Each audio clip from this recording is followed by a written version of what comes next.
You're listening to Blue Radio, bringing the vibe. We'd love to know. Okay, what's your name and what do you do?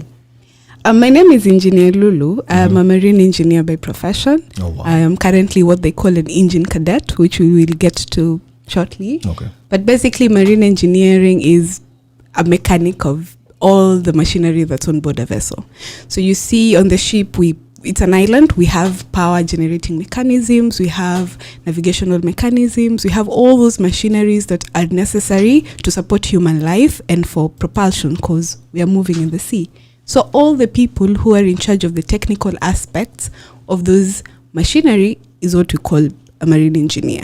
So basically within the ship, we have two major departments. We have the deck people and the engine people. Mm-hmm. So the ones in the engine room department are called officers of the watch, and those are the marine engineers that we call us. Oh, but does it mean when you're a marine engineer, you make boats? I had people say that. I'm not sure. You have to confirm that. Do you guys make boats? The design part of it. Those are naval architects. That's something completely different. Oh, that's something completely different. Yes. Oh my goodness.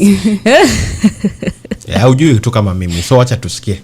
Yeah, that's why we're here. That's why we're here to learn from Lulu. But then, how did you get into marine engineering? Is it something that you have always wanted to do, or did you just find yourself in it? Well, I've always been a bright child in school, so I knew it was either engineering or medicine, you know, African parents, manenos. Yeah. But it was not until much later into high school that I decided on marine engineering. But why marine engineering? Why not civil, electrical, you know? Well, I'd like to say that it was a calculated move, but it was more a combination of passion and strategy because I was brought up in Kilifi, way close to the ocean. We used to go to the beach every day. So I fell in love with the ocean pretty much from an early age. I had no idea that the option of doing marine engineering was available to me because I was from, very, very poor background. But when we were selected, there's this time in high school and they do the selection process and I saw marine engineering. And when I asked about it, I was told it had something to do with the ocean and the ships and engineering. I was like, this is it. This is what you are. Yeah. This is what I want to do. Yeah. Oh, wow. That's nice. And what are the requirements for anyone who's out and they're thinking, okay, maybe I also have a passion of the same. What do they need to actually get into learning marine engineering or any other ocean-related course? Okay. Well, this depends on what stage in life you're at. So if you are a young child listening to this, your highest priority would be getting good grades because for you to do this either in any of the academies that are training this, that is TUM, Bandari, JKUAT, they all require that you do really well in school. So if you are in high school or primary school, your first priority is to do really well because the cutoff point for my year was 41 points. Wow. So that's an A minor. So do really well in your high school and primary school. And then once you get to campus, then the requirements change a little bit. So then there we need you to be a bit dynamic. We need not only for you to focus on, passing your degree, but also, branding yourself to be marketable in the industry. And that is also something else that we need to talk about in terms of requirements because many times when you talk about what it takes to penetrate a certain industry, we fixate on the grades and the papers, which is very important. But personal branding and building networks from as early as first year is very important. As a matter of fact, there is a mentoring peer-to-peer project that we are embarking on with JKUAT that will focus on this exact problem. Okay. I would love to know, now that after you were done with JKUAT, then which stage did you go to after that? Okay. So once you have your underlying engineering degree or any equivalent from a maritime training academy, in this case Bandari or Technical University of Mombasa, there are other basic certificates that you require before you can be eligible to go on board a ship. So there are international bodies like IMO that are in charge of coming up with the regulations to ensure so many aspects. There is the safety of life at sea, the safety of the cargo itself on the ship, there is the safety of the ship itself. So when they're taking people to work on board, they need to make sure these people, first of all, are trained properly and that they understand what is at stake. So there are these certificates that you need to have had apart from the engineering degree, which are what I'd say STCW, which is a standard for training for seafarers, where you're taught elementary first aid, like when someone is choking, when someone is hurt, what do you do? Because help is usually very far and you need to be able to handle the emergencies as a fast responder team. So you're taught elementary first aid, you're taught how to fight fire on a basic level, you're taught personal social responsibility, such things. And then there's also another certificate called the Proficiency in Security Awareness, which was also a regulation that came up because of piracy. And now I know the zoning was lifted. The Horn of Africa was a really high, piracy region. But now I know that zone has been lifted. But there are other zones that also have high piracy. So every seafarer needs to have that, at least that basic proficiency in security awareness certificate as well.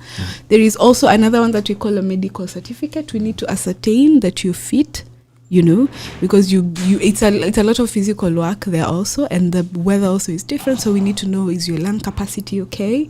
How is your vision? And it's not like a Superman kind of standard that you need to meet, but we need to know you can see well, you can breathe well, and that's why we need the medical certificate. You can see well. Well, with that, wow, with that, on that note, but on that note. Let's say, for example, I do the course and you realize my lung capacity cannot. Mama, I've already done my undergraduate. Warudisha school fees. You realize, hey, this girl cannot go to the sea. She cannot. The weather conditions there and her.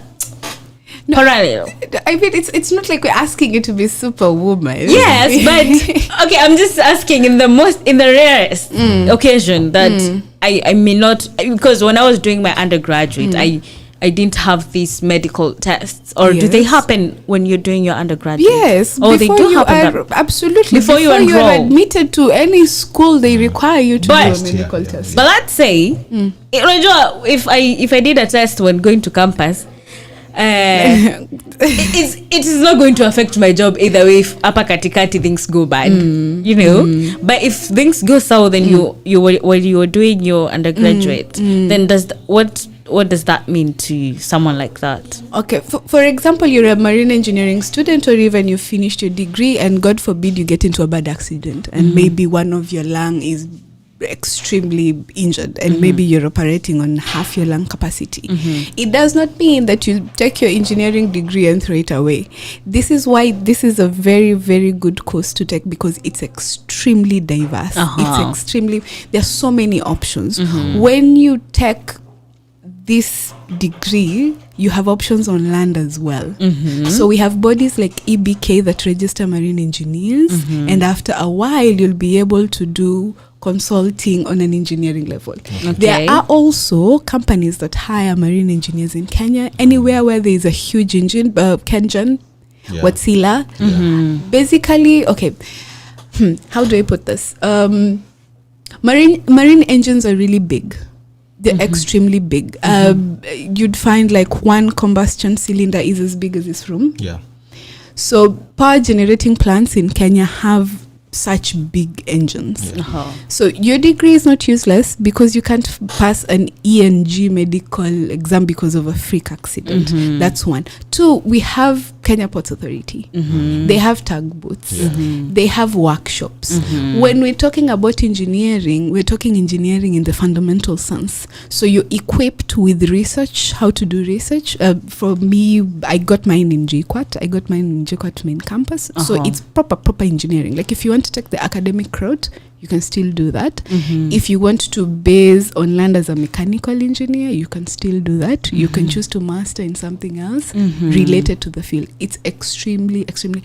As a matter of fact, do you know that these big 5-star hotels, Akina Maserena, Akina Nini, they also have engineering departments that they take marine engineers for. The whole aircon unit is extremely complex, and they need refrigeration engineers who mostly are marine engineers, because we deal with isolated systems of refrigeration. So it's not to say that if you cannot pass your ENG medical certificate, then you completely change trajectory. Oh, nice. I love the fact that you've said, and it's evident that when you do a marine engineering course, it's very diverse. You can work anywhere, and there are a lot of courses that there are a lot of places that you have highlighted. And also now that brings the question of, now that we have the Ministry of Blue Economy and marine, anything marine is under the blue economy, do you feel like it has amplified the whole marine affair? And how has it helped you as the people who are, your day-to-day life is connected to the sea? Okay. So blue economy has been a project that has been a while for some years, but we are hearing about it more and more now. But it is something that has been there for a while. Of time, And when you talk about the blue economy, it is not just about the technical aspect of vessels and seafaring. It is about how do we sustainably use the resources that are provided by us by the ocean. Anything that is linked, including secondary services based on shore. So we're talking fishing, we're talking how do we utilize seaweed, we're talking energy, we're talking how do we empower tourism, so it's extremely wide. That being said, I feel like anyone who's along the coastline and even inland should be able to benefit from this entire project. As far as improving our day-to-day life, it will take a little bit more than conversations. We need policy change. We need leaders who take this on, not as a campaigning point, but as a way to genuinely capacity build our people. Because the art of some of these things are things that are intrinsic. The coastal people are generally a hospitable people. So they don't need much in terms of how to host or how to make guests feel welcome. What we lack is first of all, on a policy level, how do we get more people in? How do we keep people here? And then our people take it from there. So we need leaderships to tackle this from the policy level and also lay down the infrastructure. A lot of our hotels closed because of Corona. So we need the people in that side of the blue economy sector to try and put in some revive that entire thing. But in terms of capacity building for the technical side, there is a lot that can be done. The biggest challenge right now is we do have people like Mr. Yashpal who have taken it as a personal initiative to train people and vocational trainings, mambo ya welding, plumbing, and those ones are usually very well recruited by fishing vessels. But the problem still remains, and also the hospitality industry, MSC is taking people, Royal Caribbean is taking people, but it's mainly waiters, cooks, and even in the technical, a lot of my friends have left for Royal Caribbean as junior seamen, as wipers, oilers, which are the different ranks on the technical side we were talking about. But the training academies churn out graduates every year. Like I know JQuat churns out about a minimum, I think 15 every year. And the percentage of those who penetrate the industry are very low because we miss the opportunities to go for what we call cadetship. Now, as when we were beginning, I said there was a period of time that we need to fill in for you to qualify for your COC. So COCs to get your Engineer of the Watch certificate of competence. So that period of time is what we call cadetship.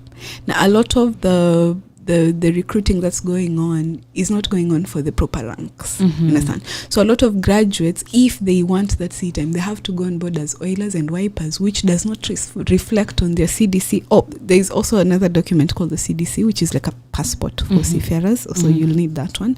So it does not reflect on their CDC, and then now you're left. It's a whole. It's almost like the system churns out people at the end of the conveyor belt with nowhere else to go.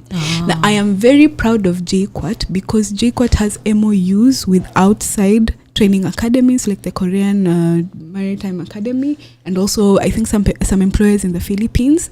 So I applaud JQuat on that side, because they don't really abandon their students at the end of the conveyor belt. But also, again, it's very challenging for them to take on females and Muslims because of obvious reasons that they give. But there's a lot that has to be done by our leaders in terms of policy change on that front to give, like, my opinion would be to make it mandatory for all these training institutions that call themselves maritime training institutions to be able to build some sort of MOUs with shipping companies, so that every year a certain number of people get to go do their cadetship. And this is not a unicorn thing I'm talking about. This is being done. This is being done by other maritime training academies in other schools. The challenge is with Kenyans, we don't have shipping. We don't have vessels. The government doesn't own any vessels, you know. So we cannot put them on our own ships, which would be the ideal case. But we can approach several. We have so many. We have Maersk Line, we have MSC. Why can't these training institutions say, because it will be easier for them on that level, because they're training us. And Kenyans are smart. Kenyans came up with M-Pesa, and it's something that's been, Kenyans have proven themselves worldwide. You know, so it's not that we're any less smarter than any other seafarer out there. Yes, but we need our leaders to step out for us to be able to tackle this even from a policy level. Yeah, because that would answer the question of, then when more people hear that, oh my God, there are a lot of opportunities in the blue economy, but if I come and do a course, then maybe chances are high I may not be able to even get into what I'm supposed to do or what I'd love to do passionately. Then that would be maybe, what would you say? It would be discouraging for people. And I think that is one thing that they should look at. Which was the first, when you got now to the ship, naambiwa sasa ndio hii, tunaenda Morocco, ama tunaenda Tanzania, ama tunaenda wapi. How was the experience for you? I'll try answer this question without scaring off the people who are thinking about joining this industry. Just tell us the truth. Very excited. All right. I was extremely, I spent so many years studying and, you know, searching for the right opportunity. The classic, you need experience to get experience dilemma for graduates. I remember feeling so overwhelmingly excited, going on board, packing my suitcase for the entire trip, and I was not expecting a bed of roses. I knew there were challenges because I talked to my mentors, I talked to the people in the industry, and I knew it was not going to be easy. But the challenges that I faced were extremely different from what I anticipated.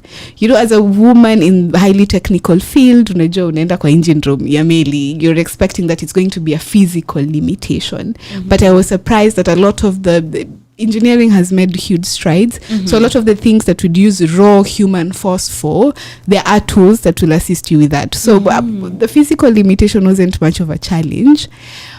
But there is a social aspect. There is the aspect of femininity. You know, as a female engineer, there are aspects of your femininity that you drop because you need to be able to compete with men in the industry. And then we forget that we need these things later on in life. So you kind of almost forget that you're a lady. But that's on a personal level. Those are personal challenge. There are also the social challenges for being on board. The things that women face on land are amplified at sea. Okay. And I do not take this lightly, because this is a struggle that every single female seafarer will tell you that they have gotten some degree of, some more severe than others, but we all female engineers have experienced this. And it ranges from unwanted advances to outright sexual abuse. There are horror stories you hear about captains, physically abusing the cadet, because among the ranks, the cadet is the lowest. So he's the one in training. Ni kama tutaita ata cheese. Intern. Actually, ata intern at least akona. Au ni ata chi. So as far as the ranks go, the cadet is at the very bottom. So you find that the abusers and the people who would like to take advantage of the situations are the people on power, and everyone knows you do not disobey the captain. Wow. And that one is across. You do not disobey your boss. When boss says you jump. He's the commander of the ship, So it puts females on a very difficult spot as far as that one goes. But that is a conversation for, it's an entirely different conversation. So the point I'm trying to bring here is there is the social aspect. There is the isolation that you face. And this is not just a female thing. This is across males and females. You're gone for long voyages, you miss your people. There is the internet now, and there are regulations that mandate a specific number of hours that you need for rest, and also internet provisions for you to communicate with your loved ones. But it does not substitute for the physical presence. So a lot of us face the isolation issues that would come with being away from your loved ones for an extended period of time. There's also the fact that when you're living in the same space that you're working and you're living with human beings, there's the human aspect where people can disagree, people can, you're not always in good terms with your co-workers, even here when it gets to evening and you pack your bags and you're like, oh my God, I can't wait to go back to my house. Yeah. Now, you can't imagine being in an environment where your workplace is your home place, and the same people you meet in the office are the same people you meet at home, and it's a little bit straining. And that is why these trainings are important, because you're trained on how to handle social situations. You're trained, but it's the human aspect is quite challenging. But those that are gender related are the ones that have to be addressed, and female seafarers going into the industry need to be aware of. We need to equip them with tools that may protect them from such situations, and also give them avenues to report these cases.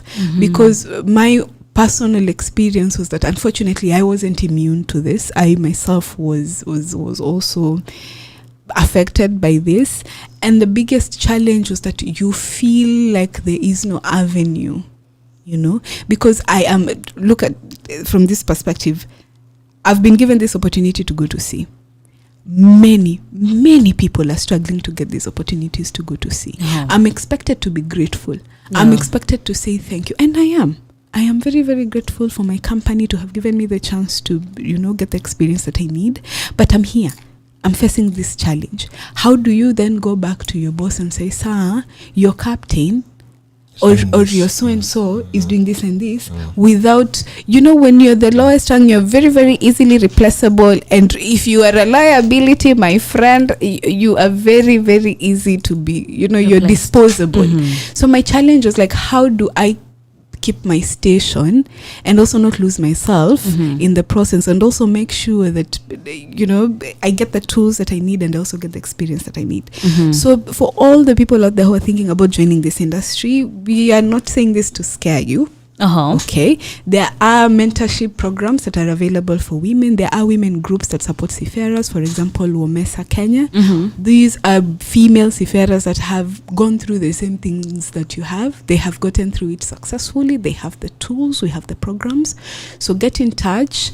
If you feel like you need much more than that, there are women law firms that defend women in that capacity. So it's no reason to say I won't go into seafaring because Lulu said that this and this. It happens even on land. Yeah. But it is about how do we build capacity to protect the girl child, and also so that we can do this, because it has to be done. It's less than 2% of all seafarers that are women, like worldwide. I think it's even less than 2%. It's 1.36%. And there is a huge initiative from the international perspective to increase the number of women seafarers. So I'm not saying this to discourage you. I'm saying this to encourage you, because it's been done before by my predecessors. I'm doing it, and you can join us to do it. Nice. Yeah. Let me try to break off this conversation a little bit. When you are in a plane, and there's some turbulence, the pilot says, we are facing some turbulence, kindly hold on as we maneuver and we'll settle in a bit. Isn't it? Everyone in the plane gets scared in nanini. That's when you hear now you say, hey, God, remember me in nanini. Let's come down to see now. Is there such kind of an incident that has happened to you? Mawimbi imekuwa mazito, ina shake meli nini na nini. How was your experience if it has happened? Yes, MSC sickness is always a thing. There's the ship doesn't go smoothly over the water like you're on a road. Okay. We are subject to forces of the waves, and the ship does a lot of rolling and pitching, and so it's almost like some sort of 360-degree movement. So at any point in time, you can be thrusted in any direction, and it's constant for the entire length of the voyage. So a lot of people experience what we call seasickness. It's not deadly. It's just you feel a little bit nauseated, and your head aches, and you puke everything out, and you can't do anything. You just want to find a corner and sit and disappear into that. You just want to lay down, but it's not deadly, and with the more experience you get, you kind of get used to it, and there are appeals for it as well, although some people might argue that they're but that is what I would say is an equivalence of turbulence. But real emergencies do happen on board, and this is where those bodies such as safety of life at sea come in. Okay. Now, when you're training people and you're given a rank on board, there are certain responsibilities that come with a rank. So they say in the case of an emergency, there's a designated fire master, in case of a fire emergency, then we get commands from this person. Most of the times it's usually the captain, but in bigger ships with more people, it's usually a specific designated fireman who's trained specifically, like a firefighter. The thing I was talking about, multiple opportunities on board. So kuna firemen pia on board as seafarers, so as other officers of the watchmen, we told, when there's this emergency, close the doors, carry fire extinguishers, let's meet at this place. There are also life-saving equipment. And then the good thing with a ship is, unlike a plane that, when it goes down, you have 2 seconds to say your prayers, because it's the density of air, it's you don't even have time to think about your life. For a ship, before even the order to abandon ship is given, you usually have some time, because by the time the ship has too much water in it, sometimes the ship doesn't even sink. Sometimes it just burns and it stays afloat, because the way the ship is constructed, it's constructed to be stable and to be able to withstand emergencies. So sometimes the ship might not even sink. It might be burning and you're told to abandon it, but it's there. You can see it's there. It's burning. So by the time you're told to leave the ship, you have some time, upwards of 30 minutes, even 45 sometimes. And there is a clear chain of command from the captain to other people. Yes.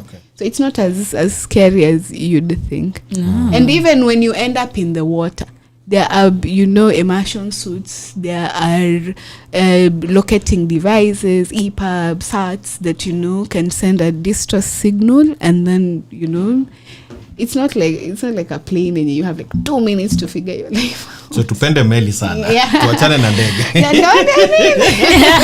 Tupende meli watu wangu.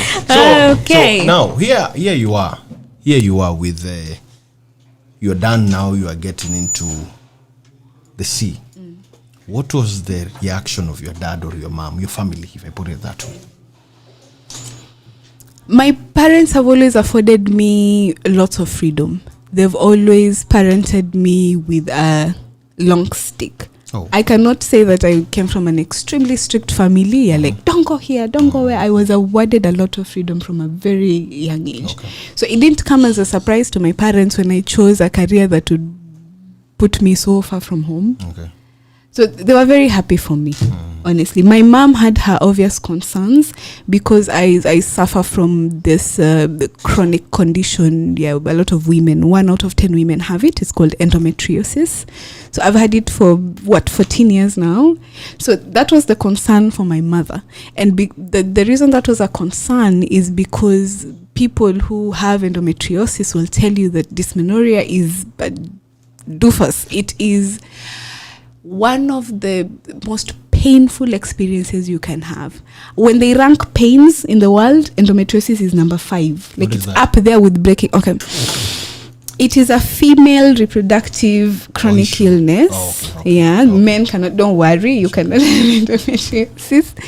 It is where the endometrium tissue, the thing that sheds, the lining of a uterus that sheds every month, it grows outside the uterus. Okay. So for some people, the case that was highlighted in Kenya, she had it in the lungs. So you can have it anywhere. You can have it even in the brain. But what makes it so dangerous is that every time you get your menses, that tissue also gets its menses. So if it's in the lungs, your lungs fill with blood and they have nowhere to go. If it's in your brain, you bleed, and it's extremely dangerous when it happens there. But mine, I have it on my lower abdomen and my nerves. So they're compressing my nerves. I had surgery for it. Don't worry, I'm under management. It was caught and it's managed. But that was the concern for my mother because she saw the struggle. I was in literal pain every month. I couldn't move. Before I was diagnosed, it was really bad. So my mom was like, now what if this happens to my baby and she's at sea? Yeah, wow. Makes sense. Pole sana. Let's wind out. Pesa. In Kenya, when you are going to campus, unaambiwa hii course iko na pesa. Sasa hii usiangalie passion ama interest. Angalia pesa. Hii kwanza, sorry to say, anasema wale watu wa kutoka ile upande wako kwa hiyo lesson yenu kama wako iko pesa. On a lighter note. Wako. Wako so hapo iko pesa. Wako sana. As a matter of fact, a huge percentage of my classmates in campus were from that side. Okay. If you know what I mean. But yes, there are regulations again about how much someone should be paid when they're at sea, and these rules are not made by the Kenyan government, so it's internationally regulated. Bodies. You know. Okay. So that being said, we already know what the range might be. Okay. Yes, but true, like any other cause, at the beginning you might not be able to see, you know, because at entry level it's a little bit on the lower end. But what I know is the range for the lowest rank, which is like the cadet, the intern, is basically minimum wage like any other. I think given between, is it $200 and $500? But the highest earning one, which is the captain, a minimum is $10,000. $10,000. Mama yangu. Yes. Siningesoma. You still have time. You're young. Are you 80? You're not 80. I'm just 17 years old. Oh wow. Sweet 17. Imagine now you can still go and do that course. But then again, I must point out that financial motivations as they may be should not be your only reason. Because even when you're getting this money, you're at sea, where are you spending it? Yeah. Lakini si wanaona kuna choppers zinakuja zinawabeba kidogo, mnaenda kupiga sherehe kidogo alafu mnarudi. That's a word kwa street. Vitu kwa ground tofauti. Thank you so much, Lulu, for having us. Would love to hear, what is your final word? What would you love to tell everyone who's listening to you about the maritime space and the blue economy? Reach out. You do not have to be stuck where you're at. Reach out. There are programs helping people, whether you're a man or a woman, whether you're in primary, in high school, in campus, or in JKUAT. Do not feel stuck. Okay. Reach out. So myself, I advocate for young seafarers in Kenya. You can find my contacts in my socials. I think you'll share with them shortly. You can just say them out. Yes. For the young ones, I'm on TikTok. My handle is small L CHIL 8 at TikTok. Absolutely. At a more professional level, you can find me on LinkedIn at Lulu Mwangulu, Lulu_Mwangulu, where I'll be sharing a lot of the opportunities that are there, global cadetship programs, mentoring programs, institute institutions, and even the podcast that we will be starting Yeah. with you guys. Thank you Okay. for that, by the way. So reach out tukom. Nambari yangu ya simu ni 0707 98 551 0707 98 551. Thank you for having That me. was beautiful. Looking forward to have such kind of a podcast at Dominic Studios.